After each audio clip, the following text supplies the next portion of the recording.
आज फिर से सुनवाई हुई और कोर्ट की तरफ से वक्फ पर बड़ा फैसला सुना दिया गया। कोर्ट में आज वक्फ कानून के ऊपर क्या कुछ सुनवाई हुई है, देखिए हमारे सहयोगी इस पर जानकारी दे रहे हैं।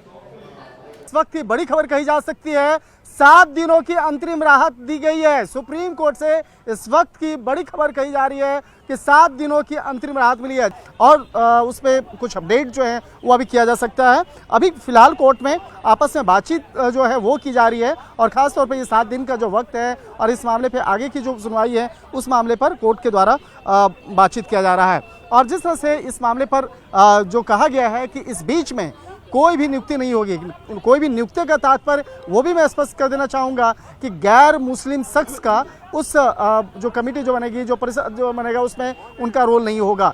यानी कि जो सबसे प्रमुख मांग था ये इस मामले में से, जो जिस बात को लेकर याचिकाएं दाखिल की गई थी और कई याचिकाएं इस मामले को लेकर दाखिल की गई थी कि जो वक्फ से जुड़ा हुआ जो कमेटी होगा उसमें गैर मुस्लिम की एंट्री को लेकर जिस तरह से सवाल उठ रहे थे, तो फिलहाल कर दिया गया कोर्ट के द्वारा।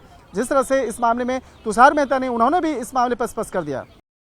इस वक्त विशेष तौर पे बात करते हैं, हमारे साथ में इमरान प्रतापगढ़ी जी हैं और आज सुप्रीम कोर्ट में आए और किस तरह से देखते हैं पूरे इस फैसले को। देखिए, माननीय उच्चतम न्यायालय ने एक अंतरिम राहत दी है जो बहुत ज़रूरी राहत थी और इस राहत से हम खुश हैं, इसमें कोई दो राय नहीं।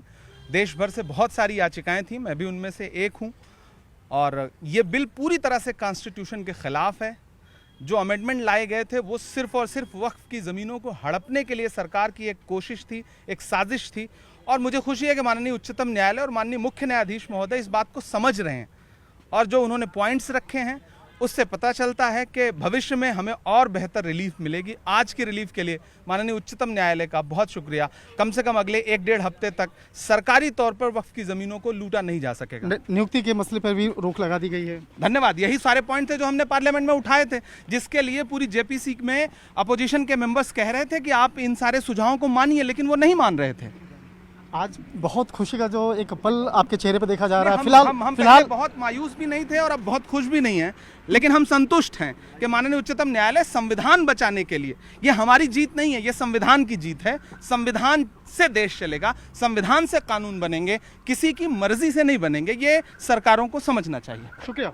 एक दूसरे को जो है नामित कर दीजिए और वही इस मैटर को आर्गुमेंट करेंगे, उसके अलावा हम बहुत ज़्यादा लोगों को नहीं सुनेंगे। तो सर, क्या पेटिशनर्स जो हैं जिन्होंने वक्फ को लेकर फाइल करा था वो सहमत है इन सब से अभी तक जो हो रहा है? नहीं, अभी तक जो हुआ है वो पिटिशनर्स के फेवर में ही हुआ है, तो इसलिए वो उस पर सहमत हैं। अगर मान लीजिए कोई चीज़ पिटिशनर के फेवर में नहीं है तो कोर्ट पिटिशनर या रिस्पोंडेंट के आधार पर नहीं रन करती है, कोर्ट जस्टिस के आधार पर रन करती है। इसलिए कोर्ट ने जो किया उसका हम स्वागत करते हैं।